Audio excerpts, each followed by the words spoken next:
Welcome friends to At Home with Theosophy. We are exploring this book, Deity, Cosmos and Man by Geoffrey Farthing. So today we are going to go on with another chapter of the book. I have today with me Michelle that is going to help me with the reading. So let us start. The first, the subject for today is about how the universe originates, how it begins. Origins. It is time to look at the question of origins. Whence the almost unbelievable diversity of living things, whence the order, complexity, the design and form. Esoteric science speaks both of the external world perceived by the senses, the phenomenal world of form, color and sound, and also the inner realms of feeling, thought, power, and force, of the noumena behind the phenomena. In science, there is this investigation going on, trying to understand how the cosmos was generated from the only realm that is available to science, which is what we call the physical plane. Science depends on the machinery that technology can develop so that through these machines we can measure like the background microwave radiation or light or the subatomic particles, and whatever science cannot measure is beyond the realm of science. So the field of science expands as technology expands too. But in the Theosophical view, there are other dimensions to the universe that are not physical. Therefore, they cannot be measured by physical means. In science, currently, there is this idea of the dark matter, dark energy. They call it dark because it cannot be measured. They can see that there has to be an energy there, for example, that they cannot measure with the technology we have available, because the universe is expanding faster than it should if the amount of energy in the universe was whatever they were able to measure.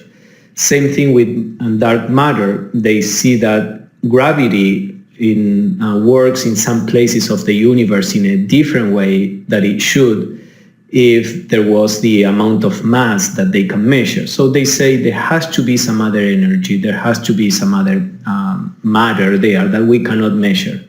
Whether that is true or is just that the theories and the equations that science use are defective, it is a possibility that what they are seeing is the effect of some other subtler aspects of the universe. But we will see as science advances. So in religions, in early philosophies, through myths, through stories, there was always an attempt to account for the creation of the cosmos, not only from the physical point of view, but also from a spiritual perspective. Normally, this account tended to be more, as I said, mythological in the form of a story.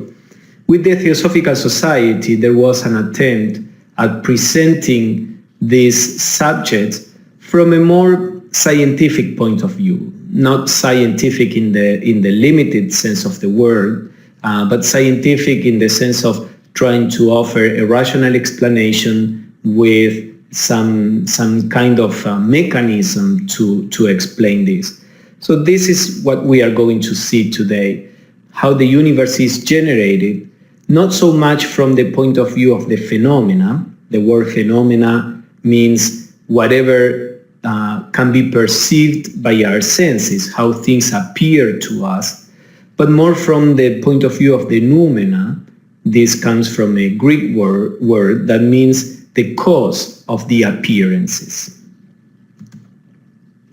There are certain general principles that pertain to the total process. 1, the universality of law. 2, the process of evolution as becoming from within outwards. And 3, the alternation of phases of activity and phases of rest. The first point, the universality of the law, is a very important point which has been discovered already by science. The idea here is that laws act in the same way everywhere in the universe. In modern science, the first person or one of the first people to try to understand the universe from this point of view was Newton. At the time of Newton, people thought that the laws that were ruling the celestial bodies, the heavenly bodies like the moon, the stars, etc., were different laws than the ones that applied to the earth. So they thought that the moon didn't fall just because it was made of a matter that didn't have that quality of falling. And one of his great insights, Newton's great insights, is to be able to explain the motion of the heavenly bodies with the same laws that we see here on Earth. So just as an apple falls, the same law of gravity can explain why the moon orbits around the Earth without falling. So he generated this idea of universality of law. Later on, Einstein did the same. The theory of relativity is based on this same idea, that the laws of physics act in the same way everywhere in the universe. And when you apply this idea to how the cosmos develops, you can come up with the theory of relativity, or that's what Einstein did. So this question of the universality of the law has very important implications. Now, we are not going to examine this particular concept in the context of the Theosophical teachings today, because that's not the subject. What Geoffrey Farthing is going to do is to begin by examining this second idea, the process of evolution, this becoming from within outward, that we can call the manifestation of the universe. Manifestation. The second of these principles is particularly relevant to the question of origins. The cosmos is projected from the noumenal or subjective states of being into the phenomenal or objective planes. So the main idea here is that the universe develops from within outwards, meaning that whatever this, of course, is a symbolic language. Within would be a word to denote anything that is more spiritual or subtler or subjective, and the external aspect would be the physical plane that we see. So just as when we move our hand, the motion began in consciousness first, as a thought, as an intention, and from the thought it was transmitted through the brain to the arm, and then we have the physical movement. In a similar way, the manifestation of the universe is explained as coming from an inner movement, which eventually produces the physical processes. So when in science we talk about the Big Bang as being the beginning of the universe, from a theosophical point of view, is the beginning of the universe or on the physical level. But this Big Bang was the last chain of causes in a chain that comes from the inner planes. The occult teaching says, nothing is created, but is only transformed. Nothing can manifest itself in this universe, from a globe down to a vague, rapid thought, that was not in the universe already. Everything on the subjective plane is an eternal is, as everything on the objective plane is an ever-becoming, because transitory. This means, in effect, that everything in the cosmos and the cosmos itself exists already before it becomes. So this is another important idea. On the ultimate plane, let's say, on the subjective plane, and subjective used only as to make a difference from the objective plane that we perceive through our senses. On the ultimate plane, everything is, for all eternity. Not only philosophically, but also at the level of consciousness, many mystics that have attained some kind of perception on this plane, they talk about the eternal now, a state, a dimension where everything is at the same moment. Of course, that cannot be conceived by our mind, the workings of our mind is based on continuity and succession of moments within time, that we cannot understand how something can be always present in an eternal present, and yet being on the external plane, being in a process of becoming, of developing. But the idea is that the whole universe, if we talk in a more religious way, in a more symbolical way, we would say the whole universe is already there in the universal mind. Now, when that universe or that idea, that divine idea, has to manifest on the lower planes, that takes time. From a certain point of view, we could say when, let's say, an artist has an inspiration, an insight, or even a scientist, has an insight in which he understands something, the whole idea is already there.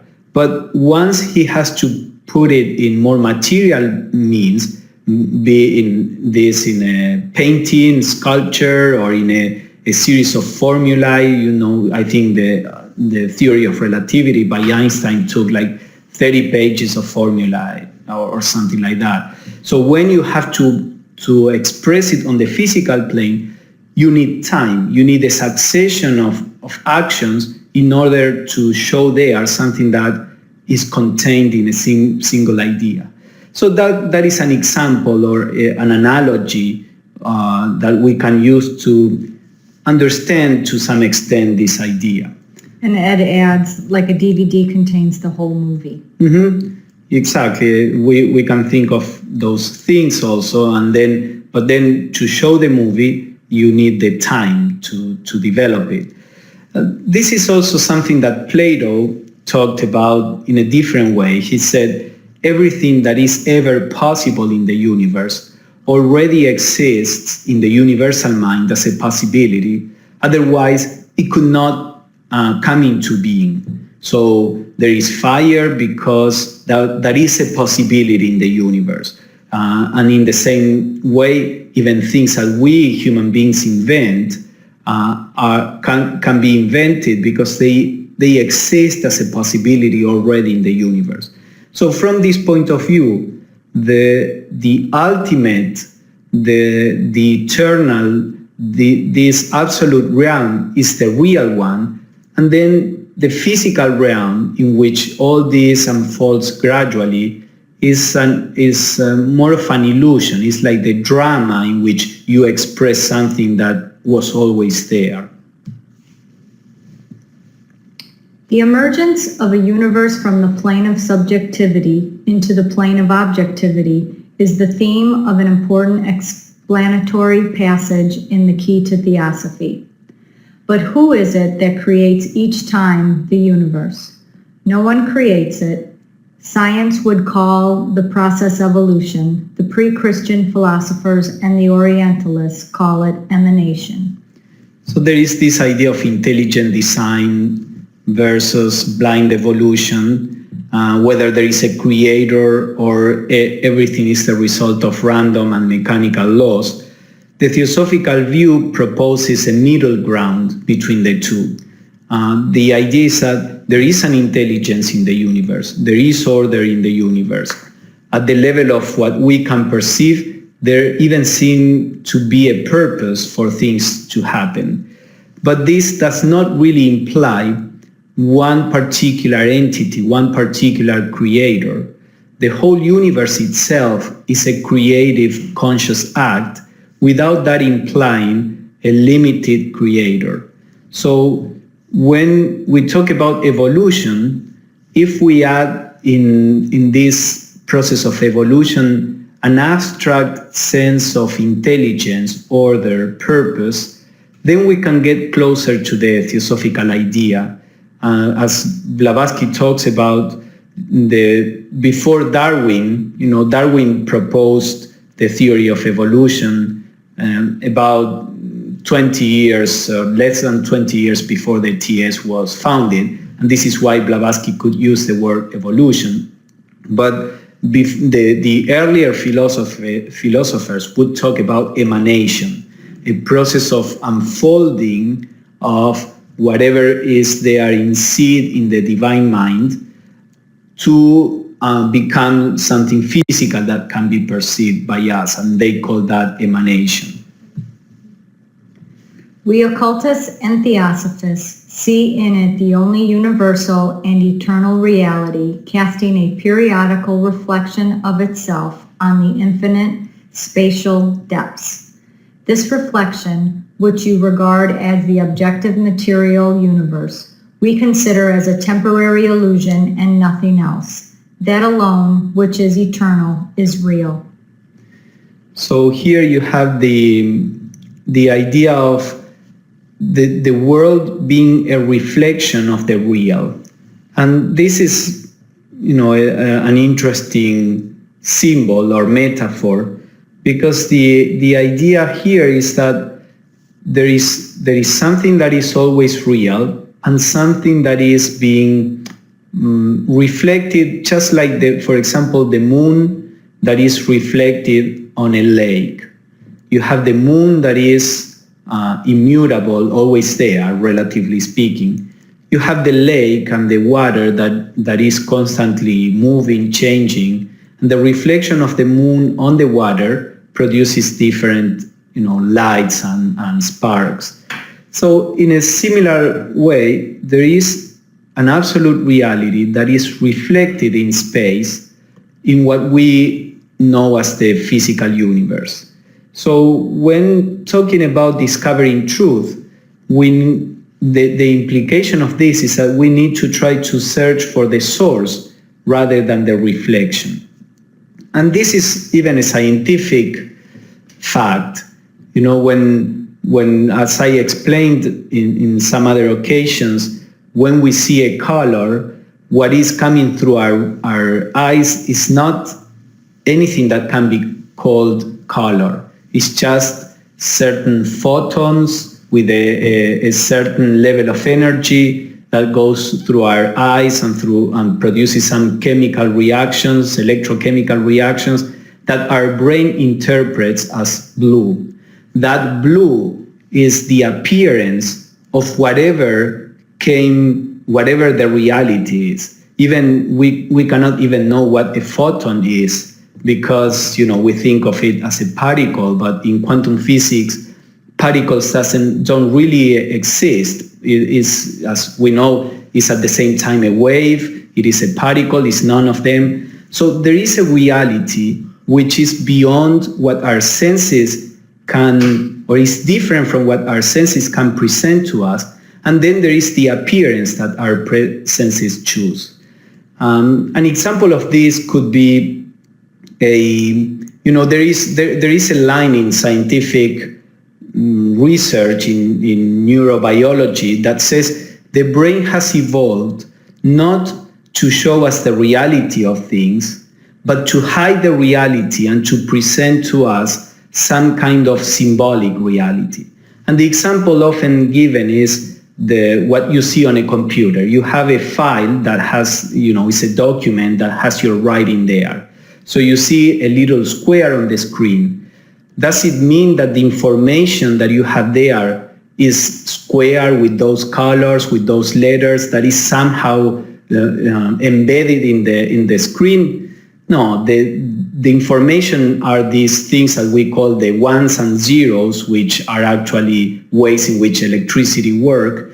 And then the software generates a symbol for you to be able to manage the files, for example. So they say the brain is doing the same. The brain generates a symbol out of reality so that we can handle reality and survive, as a biological entity.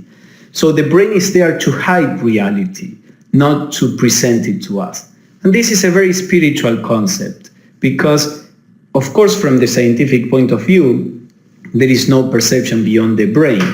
From a spiritual point of view, there is perception beyond the brain, and that is to awaken to this perception is the aim of the spiritual life. The universe passes out of its homogeneous subjectivity onto the first plane of manifestation, of which planes there are 7, we are taught. With each plane, it becomes more dense and material until it reaches this, our plane, the key to Theosophy. This process may be regarded analogously as a gradual densification of the spiritual into the material, as water vapor is condensed into ice. So this is a way to try again. Remember, we are talking about higher realities with words that were created to describe the physical reality. So everything we say is symbolic. So from a material point of view, we could think of this densification, this process of manifestation from the subjective to the objective as a process of densification of the primordial substance. If you enter a room, there is vapor, water vapor there in the room, but you may not see it. If there is, the humidity, the moist in the air, is water in suspension that we cannot see. If you cool down the room, then that vapor begins to create or to solidify in what we call water. And then if you cool the room more, then that becomes crystallized in ice. So all that happened there is a change of how things appear to us, although the substance is always the same. So in a similar way, the different planes are explained to be densifications of the primordial substance and not really different substances. The universe comes into being from within outwards. It exists on different levels in the inner worlds. From the worlds of ideation, it proceeds as archetypes, becoming more and more defined and substantial as it passes down. Now as prototypes, through the formative planes. Finally, it is projected into objectivity on the physical level in the forms we know. So here we have a more philosophical explanation of this. There are 3 levels that Geoffrey is talking about here: archetypes, prototypes, and forms. So the archetypes, from a Platonic point of view, not so much archetypes as Jung would use them. Archetypes in the Platonic sense are these ideas that are not really concrete, are things that are beyond any, they are universal, they are beyond any specificity. However, they are the basis for any manifestation. So for example, if I say a triangle, and you don't picture any triangle in your mind, any in particular, you understand the abstract concept of a triangle. Now, if I ask you to think of one particular triangle, you will think of a shape in particular. Now, the abstract concept of triangle would apply to any possible triangle, but the specific, concrete concept of triangle, the image that you made, would apply only to that one and not to others. So archetypes are like these abstract ideas which in the view of Plato and the Theosophical view are not simple ideas, but they are how reality is on the inner planes. Then as the planes become more and more concrete, those archetypes become the prototypes, which is like the seeds of forms. And then when we get to the physical plane, we have the actual forms. So there is a process of concretization, if we want to call it that way, from the universal to the particular.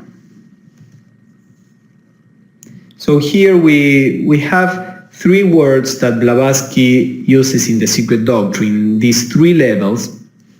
She said that there is that which is ever existing, which is the absolute reality. Whether there are forms or there aren't, whether there is a universe or not, the absolute reality is always the same, always there, the source of everything, and the place to which everything comes back. Now, this absolute reality, in its first movement, becomes what Blavatsky called the pre-existing. This is an unmanifest reality, which will in time become the phenomenal, the form, the world of illusion. So again, comparing this to how our mind works, the ever-existing, the absolute reality, would be like a quiet mind, a silent mind. A silent mind has the potentiality of holding any possible idea. Any possible idea can take place in a quiet mind. Now, when a particular idea appears, now we have the seed of something that will be expressed in a particular action later on. That seed, that thought, would be the pre-existing, that is not yet manifested at the level of actions. And then lastly, we have the phenomenal, which is the actual action. Suppose that the idea was to get up and do something. First there is the quiet mind, then there is the idea coming into the mind, is not yet manifested, and finally it manifests as an action. So in a similar way, there are these three levels in the universe too. Now, so that was regarding this idea of manifestation, of exteriorization from the inner to the outer. Let's see now the third idea that Geoffrey Farthing talks about, the periodicity or alternation of manifestation. Law of cycles. The process of manifestation is cyclical. All things come and go in due season, governed by those laws that are aspects of the one universal law. The Secret Doctrine speaks of the eternity of the universe in toto as a boundless plane. Periodically, the playground of numberless universes incessantly manifesting and disappearing, called the manifesting stars and the sparks of eternity. The appearance and disappearance of worlds is a regular tidal ebb, flux, and reflux. In the Theosophical view, this process of manifestation doesn't happen once in the history. In history, like the Big Bang in science is supposed to have happened a few billion years ago, and at some point it will come to an end. But in the current view, most of the theories, scientific theories about this, the idea is that the universe in some way or the other will disappear, not to reappear again. Although there are some new theories that are postulating a cyclical universe, where the process of manifest or the process of evolution of the universe comes in a certain period of time. There is the Big Bang, there is a development, there is a dissolution of the universe to begin again, all over again. This is the particular theory that the Theosophical teachings propose, that everything that happens in the universe is cyclical, and all in the background of something that is eternal. So if you see how Blavatsky explains this, before talking about this cyclical aspect, she talks about that the universe in its totality as a whole is eternal, is a boundless plane. And then within that boundless, eternal, immutable plane, there are periodically numberless universes. So we have this cyclical movement within something that is eternal. Yes, Ed, go ahead.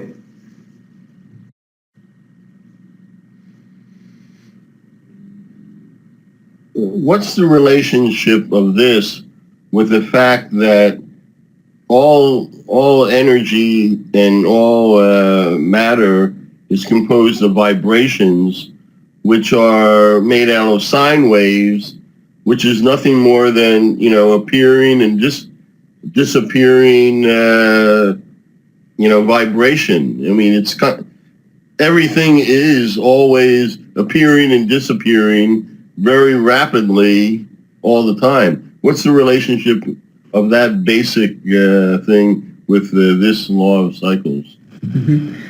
Yes, we are going to see a little about that. The idea is that there is a certain kind of vibration that by its very nature does not produce forms. So when the universe is in this state of rest, of dissolution, of no form, there is always this vibration, which Blavatsky calls is a kind of absolute abstract vibration. By the very nature of this vibration, matter or the primordial substance, which is the vibration itself, because at that level there is no separation, but by the very quality of that vibration, this does not coagulate, if we want to call it that way, into what we could call particles. Now, at some point, responding to this cyclical law, which is not something external but is intrinsic in the nature of this vibration, the vibration changes, and now it allows that vibration to begin to appear as atoms. And by atoms, I don't mean the atoms of science, but the ultimate atoms. So in the Theosophical view, there is only vibration. And whether there is a universe or not depends on how, I don't know if I would say like the rhythm of that vibration or how that vibration is operating. In Hinduism, there is a similar idea put in a different way. The idea is that we have this idea of the gunas of nature, these three qualities of nature, the quality of inertia, the quality of activity, the quality of equilibrium, which when the universe is in a state of rest, they are in balance with each other. No guna is particularly predominant. And then manifestation begins when that balance is broken. So it's a little different way of looking at this. This is, in the Theosophical view, this process of creation and dissolution is constantly happening. This idea of the conservation of mass and energy, at least the way I understand the Theosophical, let's say, or the occult science, as Blavatsky tried to explain it, it's only an appearance. It is the matter and energy are constantly appearing and disappearing. And then when you measure it, it seems that it's always the same, but the fact from a Theosophical point of view seems to be that this process is constantly going on. So we will see a little of that. I don't know if this answers completely to your question, but that's what I can say about it. This second assertion of the Secret Doctrine is the absolute universality of that law of periodicity, of flux and reflux, ebb and flow, which physical science has observed and recorded in all departments of nature. An alternation such as that of day and night, life and death, sleeping and waking, in a fact so common, so perfectly universal and without exception, that it is easy to comprehend that in it we see one of the absolutely fundamental laws of the universe. So this is part of the idea that cycles rule the universe, the whole universe in many ways. The active period of phenomenal existence, Manvantara, expresses in the time-space world the possibilities impressed into the dormancy or non-existence of noumenal being, pralaya. The active power, the perpetual motion of the great breath, only awakens cosmos at the dawn of every new period by means of the two contrary forces, causing it to become objective on the plane of illusion. In other words, that dual motion transfers cosmos from the plane of the eternal ideal into that of finite manifestation or from the noumenal to the phenomenal plane.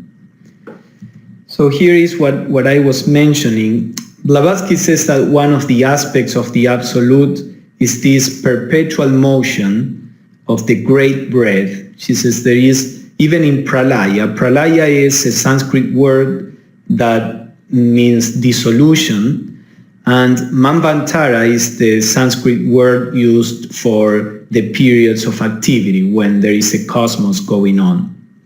So this, even in pralaya, there is this perpetual motion, the absolute abstract motion, Blavatsky would call it, which as long as it remains as this absolute motion, it doesn't produce any form. But at some point, that absolute motion polarizes itself, as she says, in two contrary forces. And Blavatsky said in a footnote, on the physical plane, this would be like the centripetal and centrifugal forces, or the positive and negative. But in some way, that absolute abstract motion polarizes itself in two forces, and that produces the awakening of a new cosmos.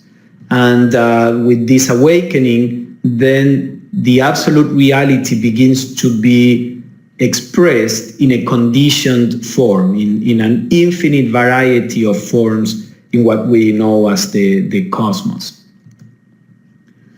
All potentialities, all the capabilities of life are here present, involved during earlier cycles of manifestation, and now to be evolved during the present one. The cyclic process has no conceivable beginning or imaginable end. Yet each recurrent cycle evinces a progressive march toward a higher life. So, yes, we could see this like particles and antiparticles. I'm not sure, for what I've seen in science, there seems to be a lack of balance. It seems that most of the universe is made of particles, and there are relatively less antiparticles. But some scientists have a trouble with this because they have the intuition that there has to be a symmetry where all kinds of particles should have their own antiparticles and have the same proportion. But something like that must happen that produces the universe. There has to be, even with electricity, we have the neutral atom in which the positive and negative charges are in balance, in a state of balance, and then nothing happens. But as soon as you separate the two, then you generate a difference of the potential that is there that manifests as electricity. So you need to break the balance, you need to break the evenness of that first vibration. And then that produces a duality, and it is the duality the one that propels the manifestation of the universe. This is why Blavatsky always said, duality pervades manifestation.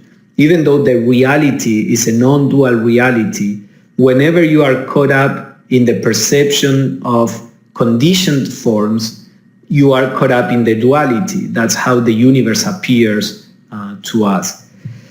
Now, this cyclic process that Blavatsky is describing has a particular quality, which is this progressive march towards a higher life. So when we see this process, we see that there seems to be a movement towards what we conceive as perfection or higher or more accomplished. So this is an idea that is attached to the concept of manifestation and cyclicity, which is the idea of evolution. Evolution.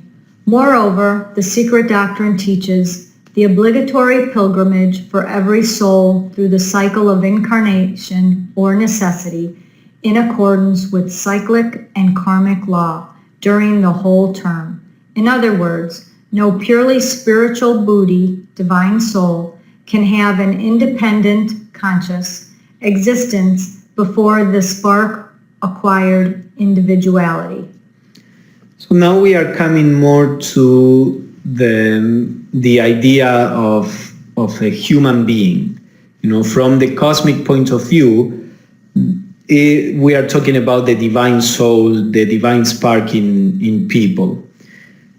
Blavatsky says that these souls, whatever we mean by the souls, have to undergo an obligatory pilgrimage, a cycle of necessity, which is the cycle of incarnation. And that incarnation, this process of incarnation, of embodiment, this process of the unembodied consciousness to become or to express itself through a form, happens in accordance with this cyclic law and the karmic law. Now, she says that in order to have an independent conscious existence, this divine spark has to acquire individuality. And this is part of the process or the aim of evolution on the lower planes. We have a universal consciousness which is not really consciousness. We call it consciousness because we have that word, but the universal consciousness is not conscious in the sense of the kind of dual experience that we have. Imagine if you are the whole, there is nothing outside of yourself. There is nothing different from yourself. So there is nothing that you can perceive. We always perceive whatever is outside of ourselves or whatever is different from ourselves. You have to have a difference between the entity that perceives and whatever is being perceived. So when we are talking about unity, there is no consciousness as we know it. It is a perfect state. Normally we think, there is no consciousness, there is imperfect. Perfect and imperfect, these are mental concepts. But that state in itself is a state, of spontaneous perfection.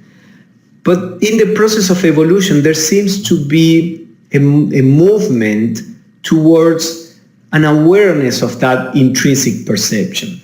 And the first step necessary to generate this awareness of the intrinsic perception or perfection is to generate an individuality, a conscious entity that separates itself from the rest and generates the idea I am myself. So to generate consciousness, we need to generate first the idea of I am myself, the idea of individuality. So this is attained first by natural impulse, and then by self-induced and self-devised efforts, checked by its karma, thus ascending through all the degrees of intelligence. The pivotal doctrine of the esoteric philosophy admits no privileges or special gifts in man, save those won by his own ego through personal effort and merit throughout a long series of metempsychoses and reincarnations. So this individuality is first attained by natural impulse. We see that animals and plants and minerals, they all live a natural life. There seems to be no particular individual volition. Of course, there is an individual consciousness, but animals seem to have this innate intelligence, wisdom, that is what we call instinct. And evolution brings consciousness that is evolving through these kingdoms naturally to the point of what we call human consciousness. Now, when consciousness acquires this human quality, this human state, then it is expelled from the Garden of Eden, if we talk about this in a symbolic way. Adam and Eve were there in the Garden of Eden, and they didn't have to take care of themselves. They had everything there. There was no pain, there was no suffering. They weren't even aware of themselves, which is symbolized by the fact that only after they eat from the fruit of the knowledge of good and evil, they realize they are naked. That is a symbol for the acquisition of self-awareness, self-consciousness. Now, once they develop this self-awareness, they are expelled from the Garden of Eden. And now God says, now you will suffer and make suffer, you will have to toil and work and do this and that. So this is a symbolic way of speaking, referring to what we call a human being. So the esoteric philosophy says that once consciousness is in the state of a human being, then comes the stage of effort, of personal, like what she says here, self-induced and self-devised efforts, of personal effort and the requirement or the production of merit. What this means is that the human stage is a stage where this sense of I am this has to be worked out, and through that center in particular. So for a while there is this idea that I am myself, I have to make things happen. As we grow closer and closer to the end of human evolution, then that sense of personal agency, of being the agent, the one that acts, begins to fade. And when Blavatsky explains higher forms of life, like those among the angels or the devas, they don't have this sense of agency that we do, because consciousness has moved past it. But the sense of agency and the concentration of the universal mind through an individual mind are necessary to produce a very refined sense of self-awareness, a very refined sense of being. So basically what Blavatsky says is that while consciousness is in the human kingdom, there is this cause and effect. There is this creation of karmic causes and the reaping of results. And as we transcend the idea of agency, then the personal karma that we know of also begins to fade. Animals are angels, they don't produce karma as we do. There is a more cosmic, general karma for them. It is us with the sense of I am the doer that generate this karma. But that is necessary in the process of evolution, and until we begin to understand that we are the universal working through the individual. Now she talks that this happens through a series of metempsychosis and reincarnations, and Geoffrey Farthing will explain something about this.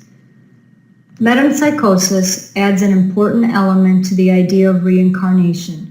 Repeated life experiences do not, of themselves, imply soul growth. The addition of the term metempsychosis shows that the significance of reincarnation lies not in the fact of the reassumption of a human personality by the ego, but in the soul growth, the development of the faculty that is effected by each such return. Repetition without progress has little value. Each new opportunity of earth life offers the conditions for a further flowering of the potentialities of the ego. So these two words are talking about the same process from different points of view. Reincarnation, the word carnation comes from carne, which means body in Latin. So reincarnation is the repeated embodiment of something. Now metempsychosis comes from psyche. Psyche is the soul in Greek, and metempsyche, it means a repeated transformation of that psyche or of that soul, or a going from here to there of that soul. So metempsychosis talks more about the soul, reincarnation talks more about the body. Now the idea in metempsychosis is interpreted to be more about the transformations in consciousness. So not only consciousness has repeated experiences through a body, that's the reincarnation part, but also it is necessary that consciousness transforms itself through the experience of being incarnated. When these two things happen, then evolution happens. So the embodied experience, when consciousness is awakened, produces a change in the understanding, perception, in the realization of consciousness, which can be understood or interpreted as this metempsychosis, these changes in consciousness. The two together are necessary for the soul, which in Theosophy is frequently called the ego from the Greek that means I-ness, the source of the sense of I-ness. So these two things are necessary for the soul to evolve. So here we have a summary of the points that he has made so far in this idea of the origin of the universe. You have a single timeless source for everything we see. This source is beyond time, beyond evolution, beyond change. Then you have manifestation, which is a temporary illusion. It's a reflection of this eternal source in the realm of time and space. Now, this manifestation happens spontaneously, meaning not by means of a creator. It happens because of the very nature of the absolute reality. It cyclically, it shows its absolute or its relative aspects naturally because of the very nature of the absolute reality. So this happens spontaneously in a cyclic manner. And that manifestation shows what we call an evolutionary tendency. There is this gradual process of reflecting the absolute reality in a more and more accurate way.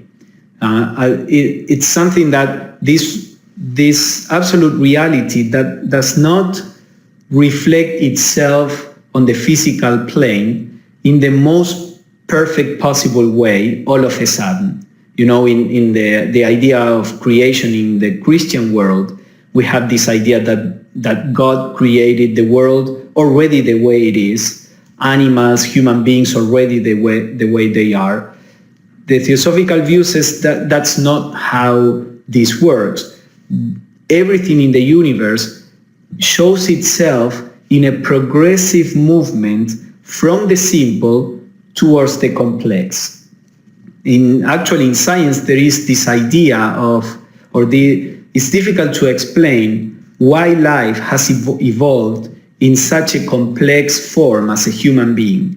Because from the scientific point of view, what life is seeking is the preservation and the continuation of the genes, for example. Now, bacteria are very efficient, very successful in doing this.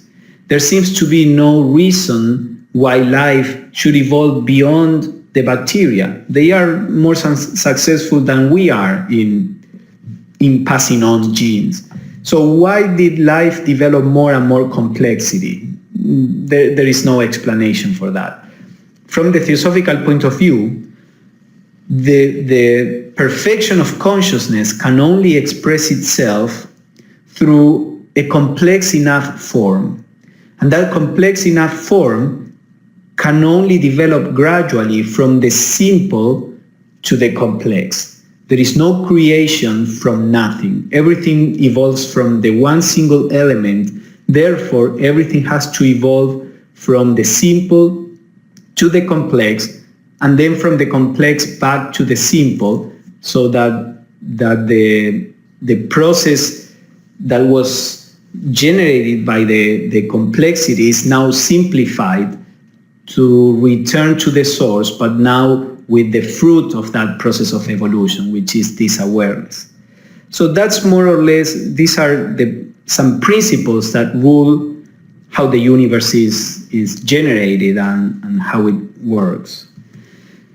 So to finish, let's see a few points about the human origin and evolution of this, or within the context of the universe.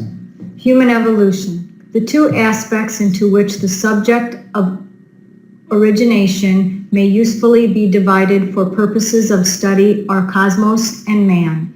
Yet although they may be studied separately, the student is warned against allowing himself to regard them as two unrelated fields.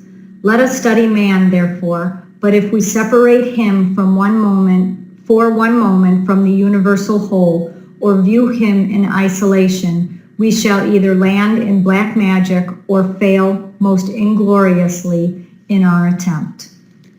So the human being is a reflection of the cosmos, is the cosmos itself expressing through the human form, and we are not different from it, and the cosmos is in the human being. You know, you can see it from the 2 points of view. You can say human beings are just the expression of the cosmos, or you can say that the cosmos is the model of the human being. So the two things are actually the same. And when we try to understand what a human being is from an esoteric point of view, we can never separate him or her from the totality, which is what we really are.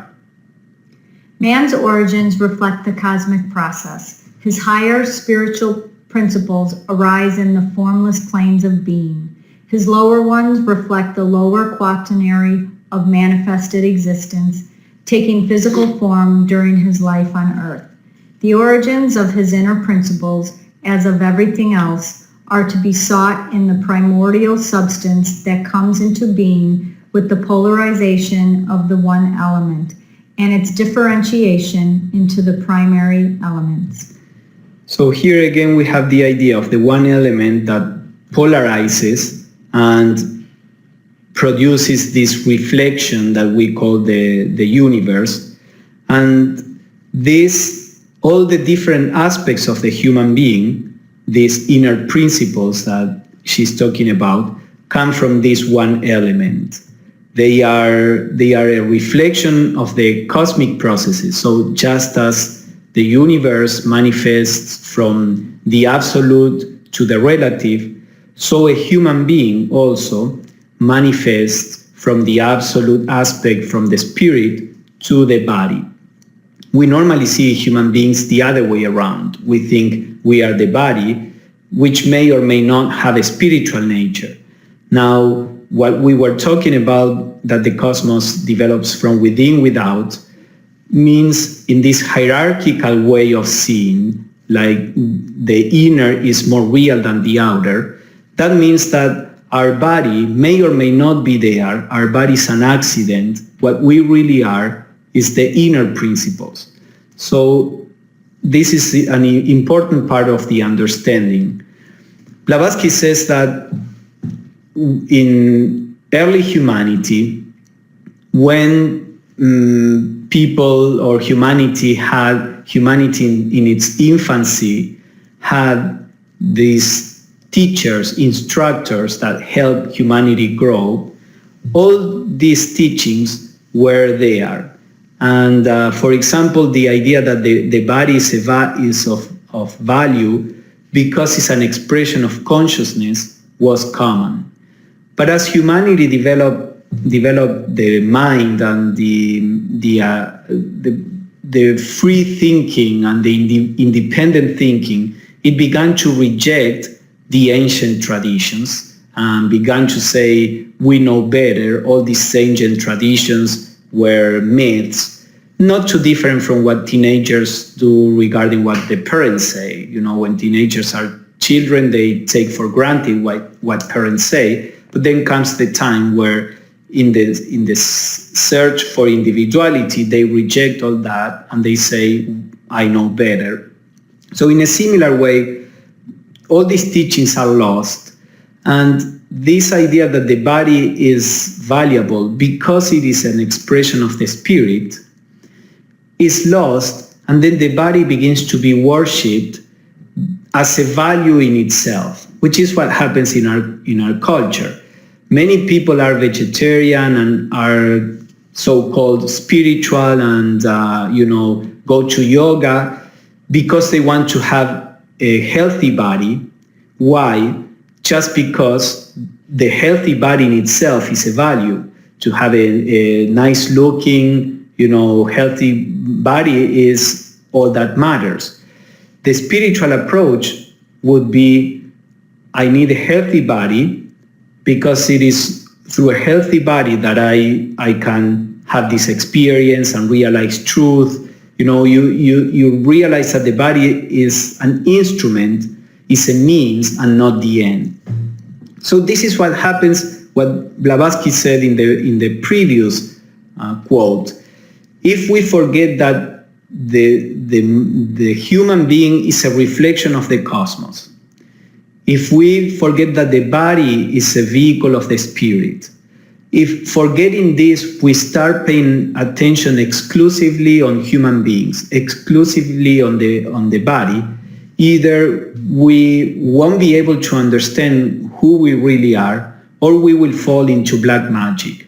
This fall into black magic means that we begin to be self-centered, self-serving, and that we begin to use all our powers to benefit the human being as opposed to the cosmos, or to benefit the body to the detriment of the spirit. Blavatsky used to say that science, as it was developing in the 19th century, in many aspects was walking unconsciously towards black magic. And she used that word in a wide sense. She would say that all the effect that we are having against the environment is part of black magic. Is using the forces of our intellect and everything that the intellect can create to benefit humanity as isolated, as separate from the whole world around. And that produces all the suffering that this produces, that we are destroying the planet. So she talked several times about the necessity of realizing that we are not separate or isolated from the whole. And that will always keep you with the right perspective. The story of the genesis of man as we now see him is understandable in terms of his occult constitution. He is a sevenfold entity, his seven principles represented by the three aspects of the spirit or monad, soul, and body. Always we must keep in mind that central element of evolutionary law, from within outwards. As it operates in the cosmos, so it operates in man. So, according to this principle, the spirit or monad is what we really are, is what is eternal, is the ever-existing. Then the soul is that pre-existing reality. Before we are born, after we die, the soul exists there. The soul is already outside of the realm of the absolute unity. The soul is an individuality within that unity. So it's not the ever-existing absolute reality. It's more the individual pre-existing reality, and the body would be the phenomena, the external form. So this, as we explained for the universe, also applies to us. When we live, most of our attention is placed at the level of the body, and by body we also imply emotions and our mind, which is the phenomena, which is the external, which is something that will end. And what Theosophy is trying to encourage in us is that we start paying attention to the soul, and the soul in the context not only as an individual soul, but in the context of the universal spirit of the monad. So I think we can stop here for today. Let's see what Deborah says. What a unique way to view black magic. Yes, the idea of black magic is again similar. You have the white magic that would be, the idea of magic first, from an esoteric point of view, is the manipulation of the forces of nature. So there are not only physical forces, there are also psychic forces and spiritual forces. Well, the spiritual forces cannot really be manipulated, but the psychic and the physical can be manipulated in one way or the other. So black magic normally applies to the manipulation, especially of psychic forces, for selfish purposes. Now, the manipulation of physical forces for selfish purposes is the same kind of attitude. So you can extend the concept even to the physical realm. And you could say that people who abuse of their money, their power, they are doing black magic. They are using this skill, this consciousness, this intelligence, which is a cosmic force, which is meant to benefit the whole. They are using it to benefit the part. Again, they forget they are part of the whole. They are self-centered, and they try to benefit the part to the detriment of the whole, and that is black magic. The reason is selfishness, exactly.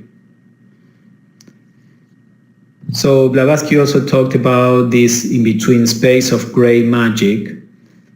Yeah, we can call it that way.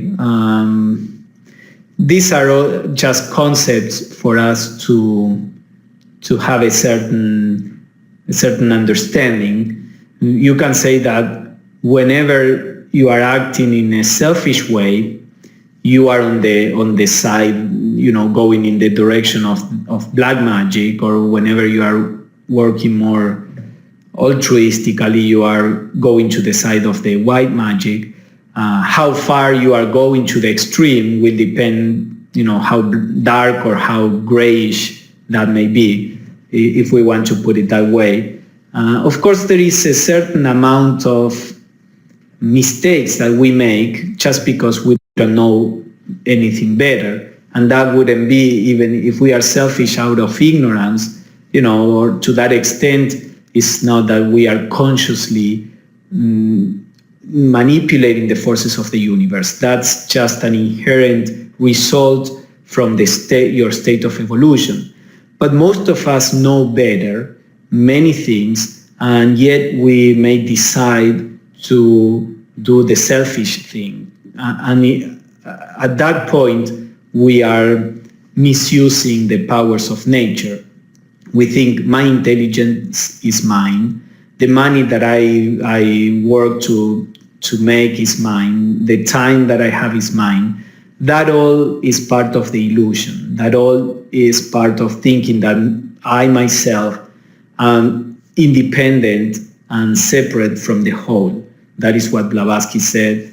The moment we separate the individual from the whole, either or both, we are not going to understand what the individual really is, because it's just an expression of the whole, and we will become selfish. We will turn into the black magic. Any other question or comment about this?